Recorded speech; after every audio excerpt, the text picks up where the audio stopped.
Welcome to Living D-Free with Tamika Talks, where we focus on helping you live an authentic and financially free life, where you get to build your dreams. This unique show speaks specifically to Black women about money, while celebrating our strength, our culture, and our journey to financial freedom. By embodying the D-Free way of living, gaining new tools to build a new future for yourself, and joining a community conversation where we share stories, learn, and invest in the future. Living D-Free will take you on the road with me. You'll see where I've been, where D-Free has broken new ground, and how D-Free is helping others to get in the black.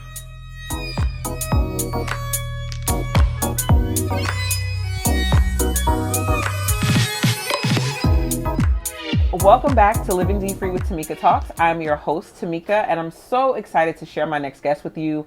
I know this young man personally. I'm so hyped that we're meeting. In fact, this is like a reflection back to our very first meeting of like sitting down at the diner and kicking it with Mr. Brandon Campbell. He is an attorney. He is a world traveler. He is like a boss, like distinguished gentleman, all of that. How are you, Brandon? I'm fantastic. Thank you so much for having me. Thank you so much for coming. So I know I just gave a whole lot of descriptors about you, but who, in your own words, is Brandon Campbell? Wow. That's always a tough one when you pose it, that way. But I think that I'm a person that, first and foremost, I'm a creative individual. I think everything foundational about me is creative. Okay. I was born and raised like in a creative space. I have a love for music and in the entertainment space. And out of that love, I decided to get those skills to protect and amplify that love. So that led to me being an attorney. And then I think most of all, I'm a person that wants to see things put out in the world that contribute towards a more empathetic society. Now, it's interesting that you've introduced yourself as a creator. I know from your career perspective, you're actually a licensed practicing attorney. What does it look like to have multiple streams of income, and why is that important? I think that's something I had to learn, At first, I was working in the corporate world, and I was fighting so hard to just get to a certain level in a certain position. But once I realized, like, okay, and I got the discipline to save a little bit, I realized that it wasn't going to be enough. So I decided to increase the level I was saving in order to invest in other things. And so that led to me investing in real estate, which really allowed me to take things to the next level and then actually liberate myself, travel for the year, start my own practice.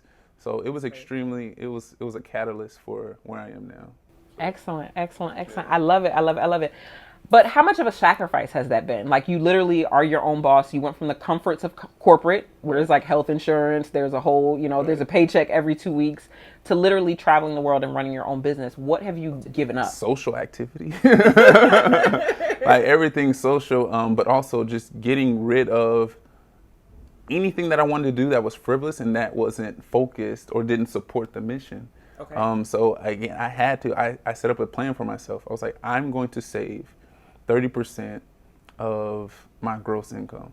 Nice. Which ended up being a lot for me, but that put me in a position where, then later I could do what I want. So I had to give up that. I had to give up, the biggest thing I had to give up was other people's perception of what success looked like for me. Okay. Tell me a little more about that. So I think sometimes, especially for me, my success was really based on what other people thought, like what it really looked like in my industry, like what it looked like to be a successful attorney in my field. I need to reach this certain level until I'm actually successful. But that was all built up by what other people's standards were. And once I really let go of that, that's when I was able to be like, all right, I can define success for myself. You're very non-traditional, first and foremost. Like, there's no gray suit, and I think we've had this conversation before. Tell me a little bit about that journey to becoming an attorney and what that looks like now, literally in practice. Right, and it was a long journey. Like, I haven't always been this person, and I don't know if we had that conversation or if you know that, but I used to be a person that wore suits all the time. Like when I was in high school, have we talked about this before? No. Okay, so when I was in high school, I was a part of this organization called the Kappa Leadership League, which is guy-rep program of Kappa Alpha Psi fraternity, which now I'm a Kappa. But and so I was the president of that organization. I literally used to wear a shirt and tie, like all the time. When I got to college, shirt and tie. I thought there was a certain way I needed to present myself to the world for people to take me seriously. Got it. But then it just took, I guess, maturation and things happening, getting, going through certain situations to me just liberate myself and to get to this position. But you asked me, what does it look, being a lawyer look like right now for me? It looked like me being the best version of my true self.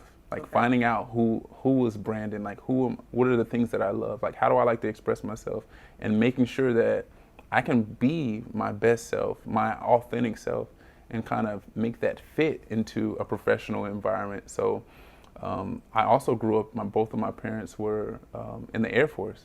So a very traditional environment. This is the first time I've ever felt comfortable growing my hair out long. Like I had a low cut. I thought that was professional. I need to have a shortcut.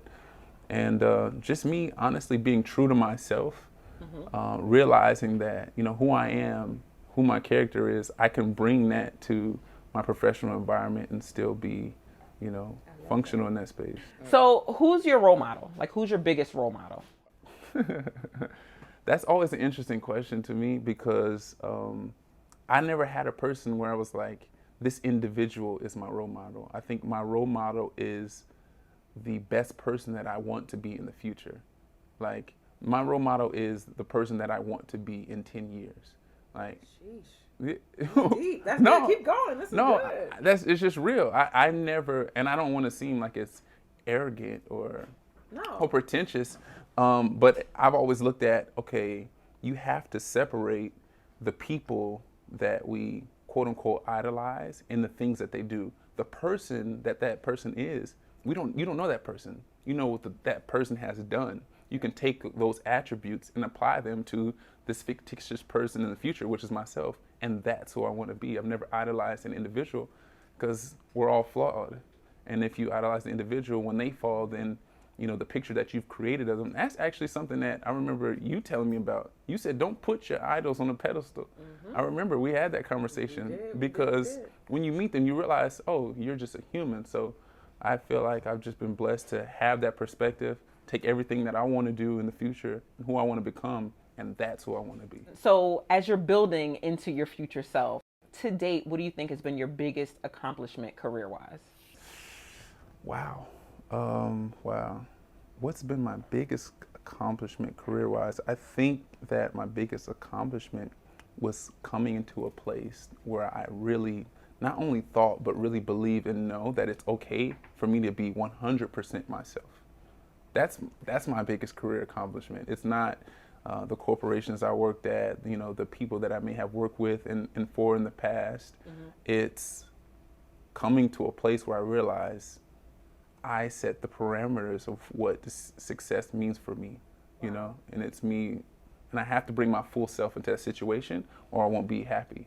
So I'll have to say, you did say that we have a friendship, and I would pray that I'm one of the more influential women in your life. Definitely. But who is the most influential woman in your life and why? That's another one. For any man, I think the most influential woman in his life, for better or for worse, is his mother.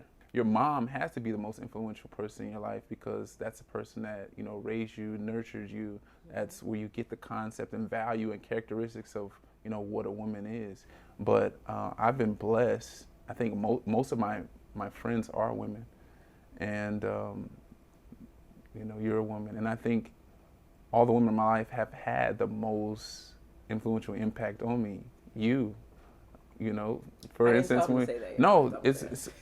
seriously, when we've had conversations, we continue to have conversations about, where we would like to be in life, what things look like. And I come to you constantly for like just that authenticity, like that advice. And I feel like my energy is better and I'm able to open up more when I'm speaking with women. So I'd say, like all of the women that I've been blessed to encounter in my life that are my friends. And that's not just like a political answer. That is the truth. Like women have added an infinite amount of value to my life, and without the energy, perspective, and emotional IQ of a woman, I couldn't possibly be the person that I am today. So I have to tell you, you are my very first male guest on Living dfree with Tamika Talks. So you bring a very different perspective to the room. And so this show really focuses on, women empowerment. Yes, we talk about finances, but it really is finances from a full and free living standpoint, and how, financial freedom helps you to live out your goals. From a male's perspective, speaking to a primarily women audience, what insights would you give women about being who they are and living their best life? I'd say, first and foremost, bring your full self to every situation. That's one thing that I think you and I have discussed many occasions. But I'd say don't relinquish, don't fall into this misnomer that you do not have control of every and all situations at all times. Like, of course, we, many of us have a Christian background. We believe in God, and we submit to His will. But we still have, like we talk about, the work. Yes, we set out our intentions, we set our plans, we set our goals, but the work is totally ours. Right. Like, we 100% control that. So just really taking responsibility for, the discipline, the work that we need to do to be where we want to be in our lives. So I cannot end this interview without talking about this amazing year that you had traveling abroad. Yeah, I'm very jealous. I've been traveling the Deep South. You've been like all over the world. Tell me about that real quick. But yeah, so last year I was blessed with the opportunity to travel. And it's crazy because I never thought that I'd get an opportunity or take the opportunity to travel for an entire year. And how it started as a friend, it really started with a text message in a group chat. We all got our group chats. And what I ended up deciding is that the opportunity to see the people of the world, the different cultures of the world, was directly connected to my long-term purpose, and seeing whether it's supporting, whether it's protecting as an attorney, creative media that puts more empathy out into the world. So I just took the opportunity. I also shot a mini docuseries to kind of amplify, finding what unites us in this time, defined by what divides us. And, that's just a little bit of the creative side. And I had to work, right? Yes. Okay. When we talk about financial freedom, like, I had to work. So I worked on my practice remotely. So I service entertainment and creative media clients in the music, television, film spaces. Okay. And so I had to balance my time of not only exploring these different places, sitting down with locals from each country that I went to and finding out their stories, and then running an entire business in which, it was the first year that I'd done it, and I'm an entrepreneur, so that meant 16 to 18 hours a day. Wow. which is ridiculous while you're traveling, but it was still one of the most influential experiences of my life. Well, listen, so I know you captured the content, you've captured who you are in this interview. How do people stay in touch with Brandon Campbell? How do they find you? My website for myself as an attorney is creativecounsel.legal, and that's for my law firm, which is Campbell's Creative Counsel. And you can follow me on social media. My handle is at BCamBoss. That's BCAMBOSS on Twitter and Instagram. And on YouTube, it's youtube.com/extendedfamily, and that's the name of the docuseries. So, Brandon, thank you so much for joining me on Living D-Free with Tamika Talks. This has been a really, really special interview. I appreciate you. I'm proud of you. I thank you for being here. And folks, as you're watching and listening, I encourage you to stay connected to Brandon and keep watching Living D-Free with Tamika Talks.